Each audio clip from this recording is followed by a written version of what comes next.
if you ask most people, what is the business of a Bitcoin miner? They will say something like, oh, they make Bitcoin. The answer is wrong. If you're BlackRock, if you're Bank of America, if you're Morgan Stanley, and you want every day you're going to be making Bitcoin transactions, moving from account to account, doing trades, putting things into storage, and you don't know if you're going to get in blocks and get confirmed, and you don't know what the cost is. Bank of America gets, now they could build it themselves or they could rent it beforehand, but rent it from somebody or have a partnership with somebody.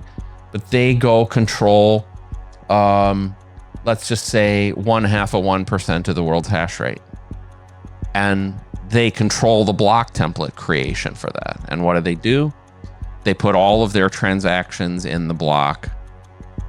It has nothing to do with fees, right? They just say, well, Instance is already doing this.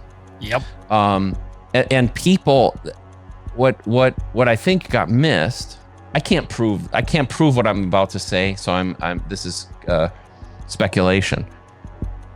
Within the Bitcoin community, there was, oh, look, Iran is taking Bitcoin payments as a tax to use the Strait of Hormuz. I remember when that came up. Yep. Well, what nobody knows for sure, but they have a 1% or 2% most likely of global hash rate too. Even if we get kicked off the SWIFT system, we have a way to sell oranges and buy wheat and move commerce around the, sell goods and services around the world. That's really freaking powerful. Yep. And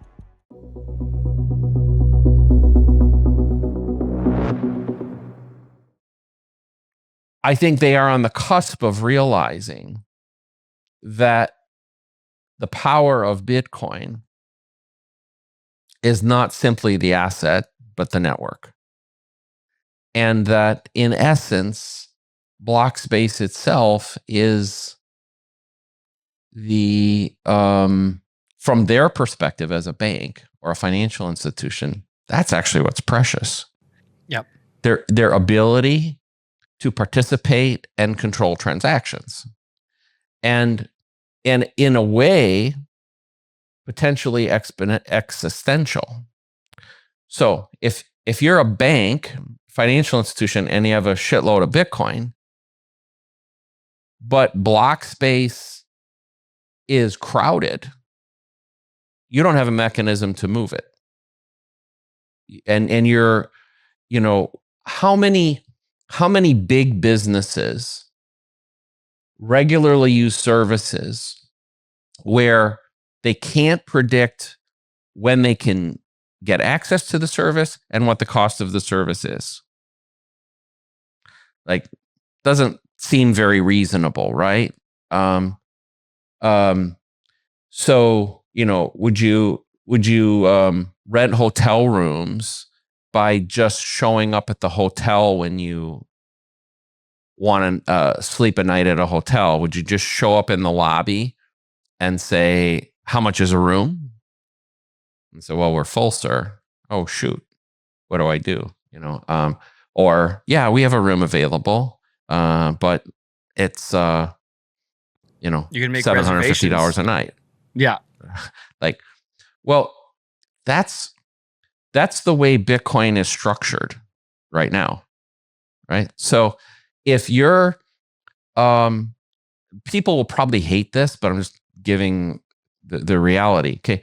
If you're BlackRock, if you're Bank of America, if you're Morgan Stanley, and you want every day you're going to be making Bitcoin transactions, moving from account to account, doing trades, putting things into storage, and you don't know if you're going to get in blocks and get confirmed, and you don't know what the cost is, that does not sit well in corporate America. right? Doesn't pencil. Yep. So there is a way around it. And the way around it is Bank of America gets, now they could build it themselves or they could rent it beforehand, but rent it from somebody or have a partnership with somebody.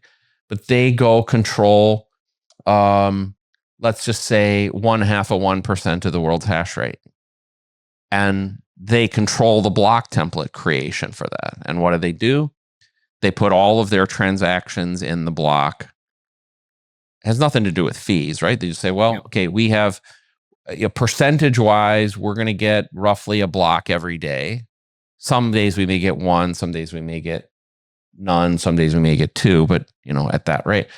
And we're going to just prioritize all our own shit. And we'll put other stuff in if there's room, but we're prioritizing our own shit.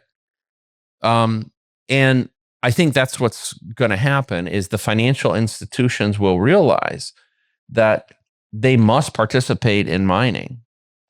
And that might sound wild, but go look at like Bank of America, pull one of their like year-end financial statements and look at their IT budget. It's like $10 billion. Whoa. Yeah. I told you earlier, the Bitcoin network's revenue is like 12 billion in a year. The IT budget, they could stand up a couple $100 million a year of mining. And it barely moves their operational costs. They don't have to look at it. They don't have to look at mining as a business producing Bitcoin. They look, and they will look, at Bitcoin as an expense to get access to block space.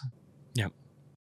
So that's a misnomer, by the way. I've said this several times, but I think if you ask most people, what is the business of a Bitcoin miner? They will say something like, oh, they make Bitcoin. The answer is wrong. They make block space and they get paid in Bitcoin. Yep. So people that are hashers, and to distinguish a hasher from a miner, hashers, which most of the pubcos were actually not miners, they were hashers. They would send their hash rate to a pool. They would get paid for that. So for them as a hasher, yes, their product was their hash rate. They got paid in Bitcoin. If you're a miner, Barefoot's a miner. We use Ocean with Datum. We produce block space. We create our own templates, as do hundreds of other companies and individuals now. And there's even been recently an SV2 block. I was going to say, created on V2. demand. That's great. That's wonderful. Like the more the merrier. There's always been a few solo miners out there. Although some of the solo miners aren't really creating their own template. They're kind of, but anyway, we won't go into that. So that's that's the direction. Like, and I think the financial institutions will become miners. And it's going to get funky because the way they view the economics of mining, they're not trying to maximize the block reward. They're trying to maximize their financial interests, which include making sure that all their Bitcoin business is prioritized. So the value is not in the block reward. The value is in the power of the block space. Which leads us to the second one, which is the nation state. So the nation state has some similar things, and now I think we're talking about things like economic sovereignty. So if you're a nation and you want to insulate yourself or ensure yourself against economic sanctions or what I would consider financial attacks by the global financial system, this is how you do it. Now, it's pretty clear that Iran, for instance, is already doing this. Yep. And people, what I think got missed, I can't prove what I'm about to say. So this is speculation. Within the Bitcoin community, there was, look, Iran is taking Bitcoin payments as a tax to use the Strait of Hormuz. I remember when that came up. Yep. Well, what nobody knows for sure, but they have a 1% or 2 most likely of global hash rate too. Yep. And I would expect, and they've been doing it for a long time, I would expect that they have a mechanism in place. They may or may not be using it, but they have a mechanism in place where they can solo mine if they have to. So that if we ever saw things like OFAC compliance trying to be forced into the pools, or like any of these sort of restrictions, that they'll just go and create those templates. And I think that's smart. And I'm sure North Korea knows they can do that. I'm sure Iran knows they can do that. Russia knows that they can do that. And I think what we're going to see is we're going to see dozens of countries realize that this is their safety valve. It's their national sovereignty, certainly their economic sovereignty, is dependent on this. And we're going to see an explosion of that. I completely agree. I even think that you'll see geographical pools. Like what is it? Ant Pool, I think, is based out of Singapore. And so if you're dependent on them to actually pay you out from the Coinbase after the fact, that kind of becomes a liability potentially at some point in time, that you'd want to have like an American pool, or like a UK pool. Like you might even see a little bit more decentralized in that sort of sense, where they wouldn't want to have it outside the bounds of their legal system. I also just want to quickly point out that if you really want to get your tinfoil hat on, which is great and tons of fun, what was it? It was June of last year that that the US bombed Iran, and hash came down. That when there was that first attack on their nuclear facilities, hash rate fell off a little bit. Could be a complete coincidence, but I thought it was interesting, worth pointing out. Yeah, I mean, none of us know for sure, but I doubt it was the full reason for that drop. But agreed. I think it was just perhaps a similar power source or something. But it could have been a contributing factor. And I mean, there's smart people in every country of the world. And I think the realization of the power of Bitcoin. See, here in the West, we take for granted certain things.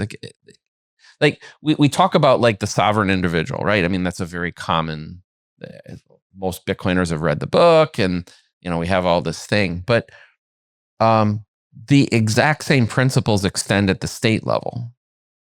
And so if you're Israel or Albania, or, pick your country, or El Salvador, or, Ecuador, whatever country you are, especially these small, medium-sized countries that are not like super aligned with either the US or China, like they don't have Big Brother, and they don't want that either. Like they want to stay sovereign. They don't want that.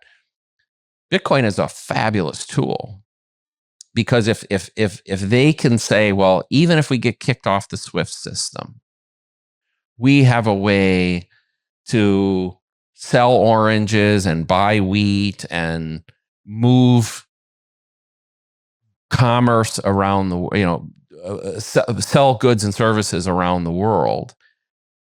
That's really freaking powerful. Yeah. And any country, I've spoken on this a couple of times, but any country that doesn't at least have that as a safety valve and have some sliver of the template control is correct. And by the way, the other thing, I think you're going to see more and more pools.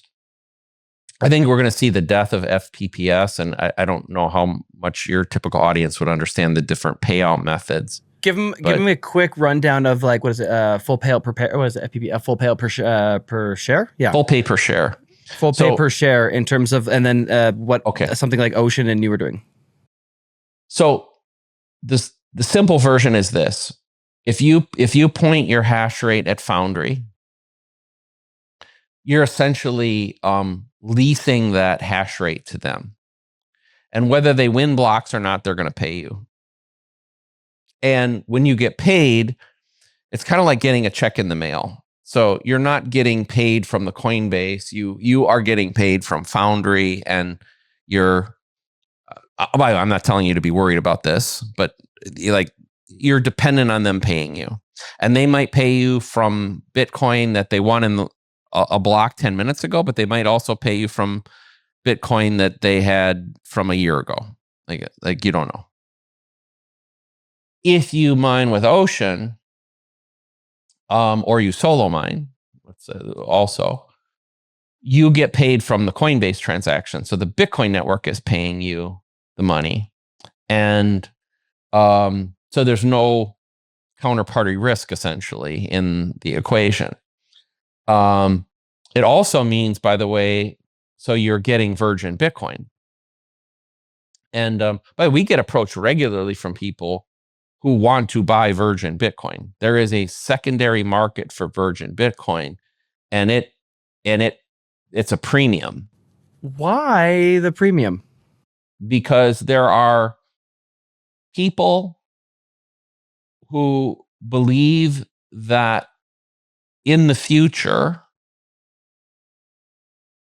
there may be enforcement by certain organizations of Bitcoin that came from the wrong group. Okay, so they're worried about like the transaction history prior to them getting it. Correct. Yep. So they say, well, if I buy it from Barefoot, as an example, and Barefoot was paid directly from the Coinbase transaction, I know that. And by the way, so let's say, I'll just give you an example. Let's say you're a family office.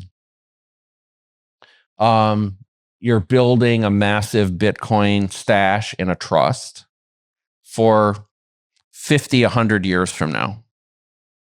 You're going to take this Bitcoin, you're never going to touch it for 50, 100 years. Yep. You want the most pristine Bitcoin you can get. Yep. And would you pay an extra 3 or 5% for it?